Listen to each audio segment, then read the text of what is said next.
A shalom to the elect of Israel. I want to start by giving all the praises, honor, and glory to whom it rightfully belongs, which is Yahweh, Bahashem Yahweh Shai, Bahashem Rachakodash. What I said was all the praises, honor, and glory belongs to Yahweh, who is the Heavenly Father, in the name of His Son, Yahweh Shai, who is the Messiah, whom the world ignorantly calls Jesus, in the name of the Holy Spirit, which in Hebrew is Rachakodash. Double honors to the apostles and elders of Great Millstone that rule well. Peace, blessings, and salutations to the elect. All right. In this lesson is going into there's a couple verses in 2 Maccabees, the 9th chapter, regarding Antiochus Epiphanes, but also, this is a lesson Edom needs to take heed to. So I typed it on Google. What was Antiochus Epiphanes the fourth known for? This Antiochus the fourth Epiphanes was king of the Seleucid Empire from 175 BC until his death in 164 BC. This is the same person, you read about First Maccabees, who was persecuting, the Jews, the Israelites, and everything. Okay, with his Hellenization and all of that. You had Judas Maccabees around during that time. His notable events during Antiochus' reign include his near conquest of Ptolemaic Egypt, his persecution of the Jews of Judea and Samaria, and the rebellion of the Jewish Maccabees. There you go. See? And he did a lot, man. Okay? How did Antiochus treat the Jews? Antiochus IV is often seen as the initiator of a decree in 167 BC. This is the Edomite, by the way. It says ordering the full Hellenization of the whole Seleucid Empire, and consequently the forceful prohibition of the Jewish religion, and the conversion of the Jerusalem temple into a Hellenistic cultic space. Okay? So basically, you can read about the stuff that he did, but the point I want to get to, all right, is in 2 Maccabees 9, 5 through 12. Because this man was prideful. This devil was prideful. We see a lot of these characteristics in the so-called white man today. All right, this is 2 Maccabees chapter 9, starting in verse 5. But the Lord Almighty, the God of Israel, smote him, talking about smote Antiochus Epiphanes. And this, by the way, is let me find it, a carving of what he looks like.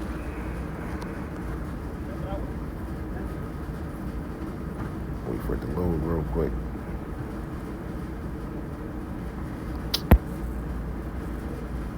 I had a feeling it wasn't going to do this, man. Damn. All right, here we go. This is the depiction of what he looks like. Somebody carved of him. Even this carving looks evil, man. Okay? But, it says, but the Lord, and this it tells you, here how he felt. It says, and Edom needs to take heed to this lesson. It says, it needs to take heed to these words that, a king of their own nation spoke. It says, but the Lord, 2 Maccabees 9, starting in verse 5. But the Lord Almighty, the God of Israel, smote him with an incurable and invisible plague. For as soon as he had spoken these words, a pain of the bowels that was remediless came upon him, and sore torments of the inner parts. And that most justly, for he had tormented other men's bowels with many and strange torments. Yeah, so the Lord paying him back. Remember, Deuteronomy 32:39, man. The Lord said he kills and he makes alive, he wounds and heals. All right? And also, this Antiochus Epiphanes IV, you can read what he did in 2 Maccabees 7, man. He did some gruesome things to an Israelite mother and her Israelite children. He did some gruesome things. So this is very just torment. Verse 7, it says, howbeit he nothing at all ceased from his bragging, but still was filled with pride, breathing out fire. And that's the thing, he was prideful. Is not the so-called white man a prideful person? Obadiah 1 and 3 says, the pride of thine heart hath deceived thee, thou that dwellest in the cleft of the rock. Right? It says, but still was filled with pride, breathing out fire in his rage against the Jews. Yeah. That's what he did to the Jews back then. And look, these devils, they about to come down with great wrath. Revelation 12 and 12. Let me get that. Come back to this. Revelation chapter 12 and verse 12. Therefore rejoice ye heavens, and ye that dwell in them. Woe to the inhabitants of the earth and of the sea, for the devil, the so-called white man, is come down unto you, having great wrath, because he knoweth that he hath but a short time. Okay?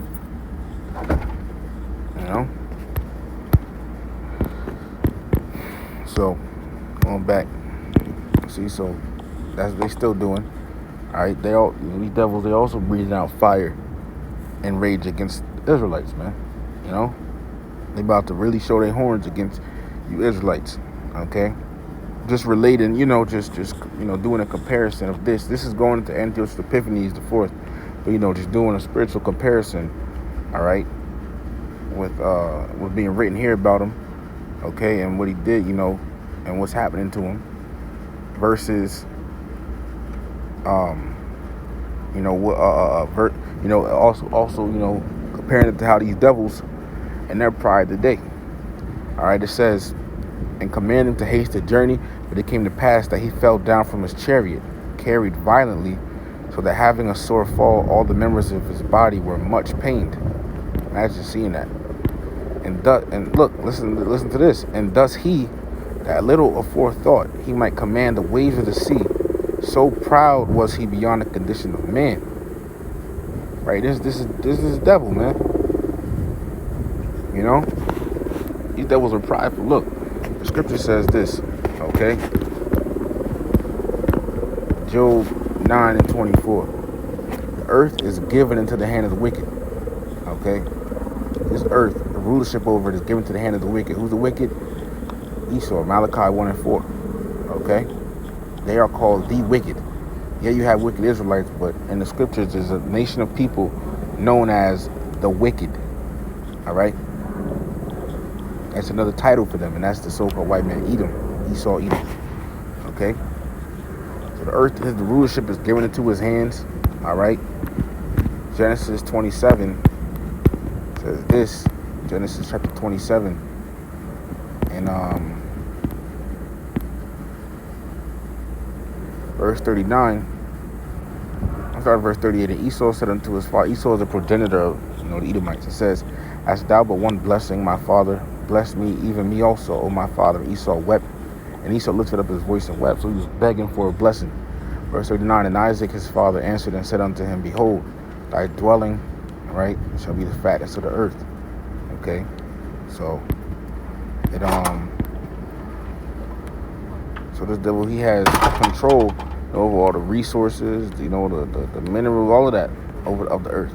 He has the control of the best, luxurious places and all of that. He has that control over it. So someone especially with that type of power, don't you think that they would be prideful, man? Okay. And also, the scriptures say this, Obadiah 1:3, the pride of thine heart hath deceived thee, thou that dwellest in the clefts of the rock, whose habitation is high, that saith in his heart and his mind, who shall bring me down to the ground? Right?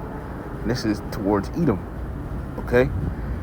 They, the elites of Esau especially, think like this, like, can nobody take them down? Okay? They believe that nobody can defeat them. You see, they have that pride like that. Pride is really a drug, man. It deludes you. That's, if I'm using that word right. Let me look at that word real quick. Salaki. Delude definition. It says impose a misleading belief upon someone. Deceive. Fool, right. Yeah, P. And you see a lot of that. Pride deludes you. That's another lesson too. Pride deludes you. Okay? It makes you think that you're better than what you actually are. And now you start to walk around like that, and nobody can correct you. You see? Nobody can, correct you. All right? Nobody can correct you. And now, because no one can correct you, now you're just going to have to wait for the Lord to smack you out of your pride. See? That's the same thing going on with Esau, man. So who shall bring me down to the ground? They'll feel like nobody can bring them down. That's their attitude. These are the attitudes of these elites. Like nobody can bring them down, basically. They feel like they have the world in their grasp. So back in 2 Maccabees 9:8, and thus he that little aforethought he might command the ways of the sea. So proud was he beyond the condition of men, and weighed the high mountains in a balance, was now cast on the ground and carried in a horse litter, showing forth unto all the manifest power of the Most High. So Antiochus Epiphanes, the Lord, smote him. He did what he did, And it came time for the Lord to, put him down. Okay? And the same thing is going to happen to these devils, man. All right, let me get this. 2 Thessalonians chapter 2. And verse 7, for the mystery of iniquity doth already work. Only he who now letteth will let until he be taken out of the way, right? And he who now letteth is talking about the Lord. He's going to let, he who now letteth will let. He's going to let this devil, rule oppressively, do what he does, mess up the earth, etc., until it's time for him to be taken out of the way. All right? These devils, they're going to go down, man. They're gonna go down. Hence, why also, Jacob took hold on Esau's heel, man. Symbolic for us taking him out of power. They're gonna go down, okay? Let me get this. It's the book of Daniel, chapter 4, verse 37.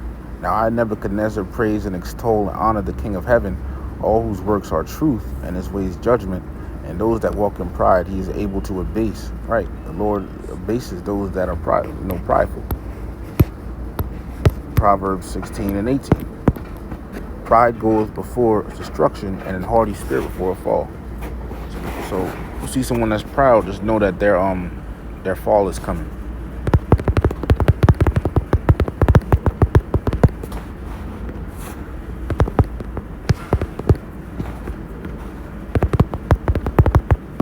Let me just get this real quick. Proverbs 29 and 23. A man's pride shall bring him low, but honor shall uphold the humble in spirit. The pride of a man is what's going to bring him low. And these devils are pride beyond belief. You hear it even sometimes, not even just the elites, in the average Edomite, man. Especially the average American one. They feel like, they say we conquered, we did what we did. All right, we conquered, we took over. We didn't steal it, we conquered, we're better. You guys would have never been civilized if it wasn't for us. You see? That's how they feel. That's what they say sometimes. Even on social media, you look in the comment section of certain things, and they're up there saying it. Okay? That's how they feel.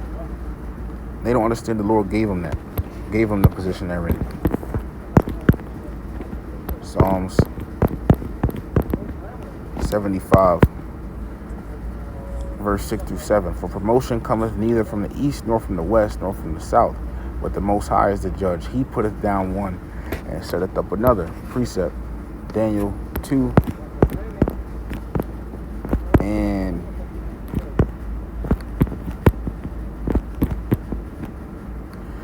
starting at verse 20. Daniel answered and said, blessed be the name of the Most High forever and ever.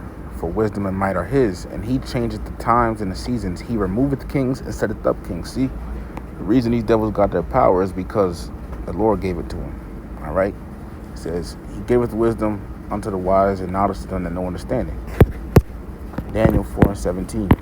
This matter is by the decree of the watchers and the demand by the word of the holy ones, to the intent that the living may know that the Most High ruleth in the kingdom of men, and giveth it to whomsoever he will, and setteth up over the basis of men. So the Lord is the one who controls, who is in power. Okay? And that's what these devils don't understand. They think they did it off of their own might, and they didn't. It's okay. And they got prideful like that, off of that mindset. But it's okay. Because man, oh man, they're gonna be the worst. Man, wait till they fall. Just wait. They ain't getting back up neither. Second Maccabees 9 and 8 again. And thus he that little afore thought he might command the waves of the sea, so proud was he beyond the condition of man, and weighed the high mountains in a balance, was now cast on the ground, and carried in a horse litter, showing forth unto all the manifest power of the Most High. So that the worms rose up out of the body of this wicked man, and whilst he lived in sorrow and pain, his flesh fell away, and the filthiness of the smell was noisome to all his army. Right? This happened to Antiochus Epiphanes, man. It said worms rose up out of his body, man. He had a smell. His flesh fell away. His filthy smell was noisome to all his army. Verse 10, and the man Talking about Antiochus Epiphanes that thought a little afore, meaning, who not too long ago thought this. It says what? Thought what? That he could. It says he could reach to the stars of heaven. No man could endure to carry for his intolerable stink. All right. This shows you how prideful this devil was.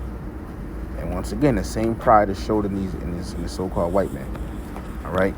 Let me get this. This is one that comes to mind because it said what? Read that again. 2 Maccabees 9:9. So that the worms rose up out of the body of this wicked man, and whilst he lived in sorrow and pain, his flesh fell away, and the filthiness of his smell was noisome to all his army. Verse 10. And the man that thought a little afore, he could reach to the stars of heaven. Right. So let me get something. This is Obadiah 1. Verse 4, though thou exalt thyself as the eagle, and though thou set thy nest among the stars, right?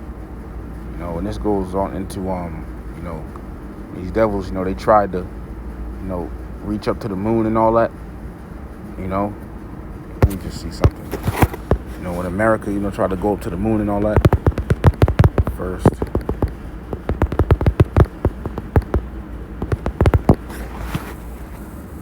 In 1969. July 16, 1969, says Apollo 11 was a space flight conducted from July 16th to 24th, 1969 by the United States and launched by NASA. It marked the first time that humans landed on the moon. And they didn't go on the moon because you can't get out of the firmament. They lied, all right? You can't even get out of the firmament, man, all right? But it says, though thou exalt thyself as the eagle, though thou set thy nest among the stars, right? Thence will I bring thee down, saith Yahweh. Yeah, and from that time, 1969 forward, America has just been declining in just every aspect. Okay, it's just been going down since then. And guess what?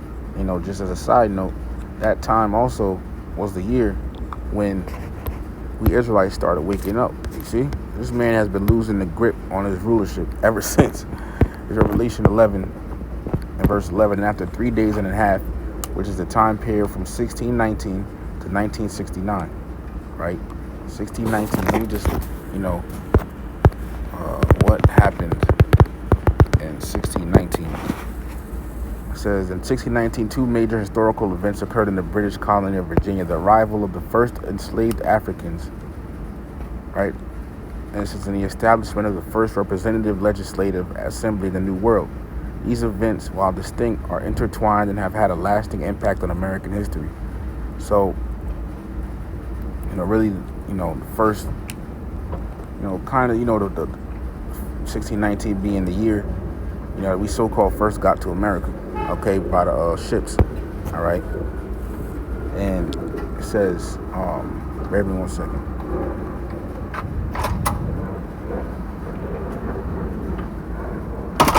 Says after, so 3 days and a half represented 350 years. So from 1619 to 1969, 1969 being the year that we woke up to the truth. It says after 3 days and a half. So that whole 350 years in between those two, that time period, in between 1619 and 1969, this devil had his foot on our neck. You see, but 1969, it says after 3 days and a half. So after that time period, 1969 come around, which is the end of that. The spirit of life from the Most High entered into them. The true, we started waking up. That's why you see Israelites, so-called blacks, Hispanics, and Americans calling themselves Israelites. See? Because it's prophecy. And they stood upon their feet, and great fear fell upon them which saw them. Okay? So that's the side of, so this devil's really just been over for him. Okay, but anyways. Go back to 2 Maccabees 9 and 10. It says, and the man that thought a little afore, he could reach to the stars of heaven. No man could endure to carry for his intolerable stink. Here, therefore, I believe it means, I think it says he, therefore, but normally, I think that's, I have to look in the book itself, but I'll just read it as it is here. It says, here, therefore, being plagued, it must mean he, therefore, being plagued, he began to leave off his great pride, and to come to the knowledge of himself by the scourge of the Most High, his pain increasing every moment. right? Talking about Antiochus Epiphanes, him being plagued by the Lord. He says, when you being plagued like that, how the hell are you going to be prideful? Your pride is going to be going as much, your pride is just going to be leaving you, man. The more as the plague increased, the more your pride decreases. Right? Verse 12. And when he himself could not abide his own smell, he said these words, it is meat. So, look, he submitted. Basically, he was,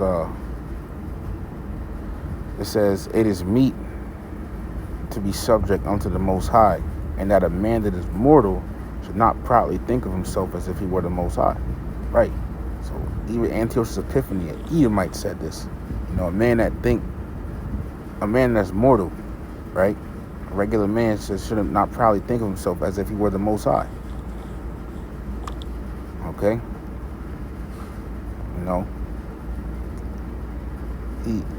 And that's what these devils do. They're just ordinary men.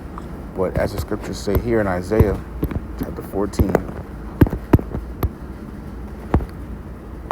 and verse let me start from verse 12. It says, how art thou fallen from heaven, O Lucifer, son of the morning? And Lucifer just means light bearer, right? And light represents wisdom. So wisdom bearer, and these elites of Esau have wisdom on the left-hand side, hence the term Illuminati. They know, they're enlightened in wickedness. They know how to do certain things in wickedness. It says, how art thou cut down to the ground, which didst weaken the nations? For thou hast said in thine heart and thy mind, I will ascend into heaven, I will exalt my throne above the stars. The Most High, I will sit also upon the mount of the congregation and the sides of the north. I will ascend above the heights of the clouds. I will be like the Most High. That's what these devils want to do. They want to be like the Most High, especially with this charagma. They want to put this charagma in you. And basically with that, it's like you're going to be a slave to this devil. You're basically calling him your master. You want him to be you want to be his servant forever.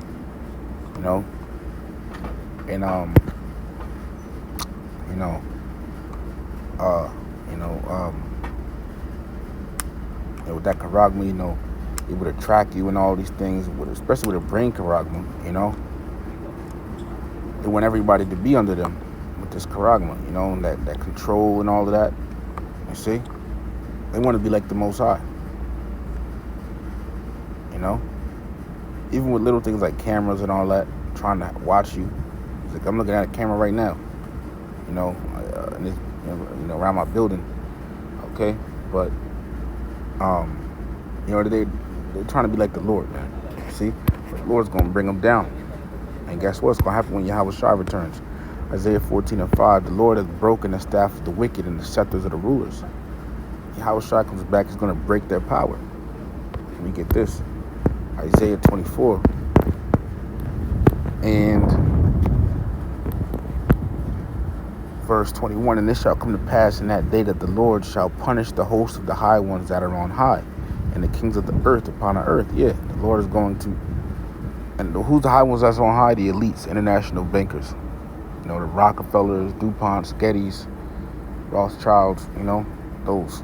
Okay? How's it going to punish them? Through slavery. All right? Because that's what's going to happen to them. They're going to go into slavery. They're going to be brought down. After this, America is destroyed by nuclear missiles, they're going to be brought down low, man. Real low. Okay? Real low. You see? And we're going to be laughing at the devil in the kingdom, Like this guy, man. Look at this dude. Who this dude, he thought he was, he was trying to be all great, and now look at him. We're going to have him in slavery too. Look. Revelation 13:10. And this chapter really goes into talking about the so-called white man. Revelation 13, starting in verse 9 through 10. If any man have an ear, let him hear. He that leadeth into captivity shall go into captivity. They took us into slavery, so they got to go into slavery. He that killeth with the sword must be killed with the sword. Here is the patience and the faith of the saints. See? It's coming. So let me just finish it up in 2 Maccabees 9.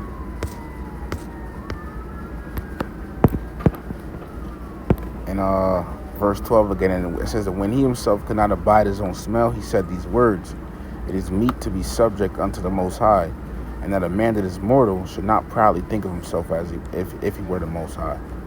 You see? The devil's going to have a fall.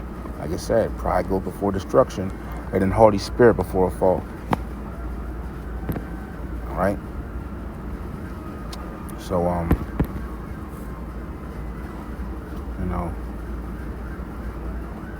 so let me just read this real quick. Verse 18, what happened to Antiochus Epiphanes? All right? It says, but for all this, his pains would not cease, for the just judgment, right, of the Most High was come upon him. Therefore, despairing of his health, he wrote unto the Jews the letter underwritten, containing the form of supplication after this manner. We'll just jump down. All right. So it says, thus the murderer and blasphemer, having suffered most grievously, as he entreated other men, talking about Antiochus Epiphanes IV, so died he a miserable death in a strange country in the mountains. And Philip, that was brought up with him, carried away his body, who also, fearing the son of Antiochus, went into Egypt to Ptolemy's Philometor. All right, so there you go. All right, that's what happened, man. All right, to Antiochus Epiphanes. This is a lesson that Edom needs to take heed of, but you know, prophecy has to play out. You know, they won't, for the sake, you know, prophecy being played out. But in the kingdom, they're gonna go down, man, and the whole earth is gonna rejoice. It says in Isaiah 14. So yeah, with that, I'm leave it at that. So with that, giving all praises, honor, and glory to Yahweh, Bahashem Yahweh Shai, Bahashem Rachakwadash. Double honors to the apostles and elders of Great Millstone that rule well. Peace, blessings, and salutations to the elect. Shalom to the elect.